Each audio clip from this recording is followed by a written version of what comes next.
ভালোবাসা দিবসে গোলাপের চাহিদা বাড়ছে। শিলিগুড়ি। ভালোবাসা হয়ে উঠুক চিরন্তন শাশ্বত। প্রতিটি সম্পর্কের মধ্যে ভালোবাসার বন্ধন সুদৃঢ় হোক। আজ ভালোবাসা দিবস, ভ্যালেন্টাইন্স ডে, নিজের মনের মানুষকে ভালোবাসা জানানোর দিন। ভালোবাসা দিবসে স্বাভাবিকভাবে সবথেকে বেশি চাহিদা থাকে গোলাপের। এদিন দেখা গেল সকাল থেকেই বিভিন্ন দোকানগুলিতে রয়েছে গোলাপের বাহার। লাল, সাদা, গোলাপি বিভিন্ন রঙের গোলাপ ফুল রয়েছে। এই প্রসঙ্গে একজন ফুল বিক্রেতা জানিয়েছেন, ভালোই বিক্রি হচ্ছে আজ ভ্যালেন্টাইন্স ডে। প্রত্যেক বছরের মতো এবছরও চাহিদা রয়েছে গোলাপ ফুলের, ভালোই বিক্রি হচ্ছে। আশা রাখছেন প্রতি বছরের মতো এবছরও ভালোই বিক্রি হবে গোলাপ ফুলের। কলকাতার গোলাপ ফুলের দাম রয়েছে 20 টাকা এবং ব্যাঙ্গালোর গোলাপ ফুলের দাম রয়েছে 40 টাকা প্রতি পিস।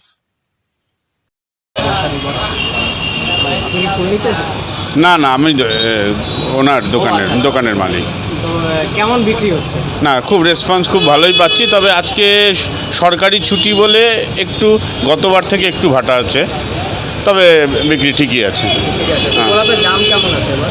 যেরকম ব্যাঙ্গালোরেরটা 40 টাকা 50 টাকা এরকম চলছে, আর কলকাতার যেটা সেটা 20 টাকা করে বিক্রি হচ্ছে। ব্যাঙ্গালোর না কলকাতা, কোনটার ডিমান্ড বেশি? ব্যাঙ্গালোরের ডিমান্ড বেশি। ব্যাঙ্গালোর গোলাপের কি বিশেষ হচ্ছে এত ডিমান্ড?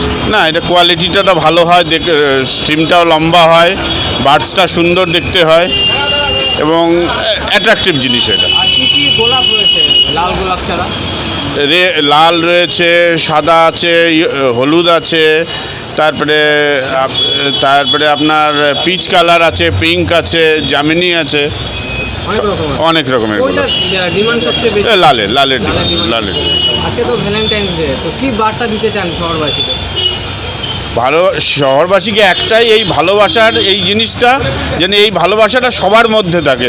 শুধু আমার প্রিয়জন বলতে কি বাবা মা ভাই বোন সবার মধ্যেই জানি এই ভালোবাসাটা প্রবাহিত হয়। আপনার নামটা? আমার নাম দিব্যেন্দু রায়।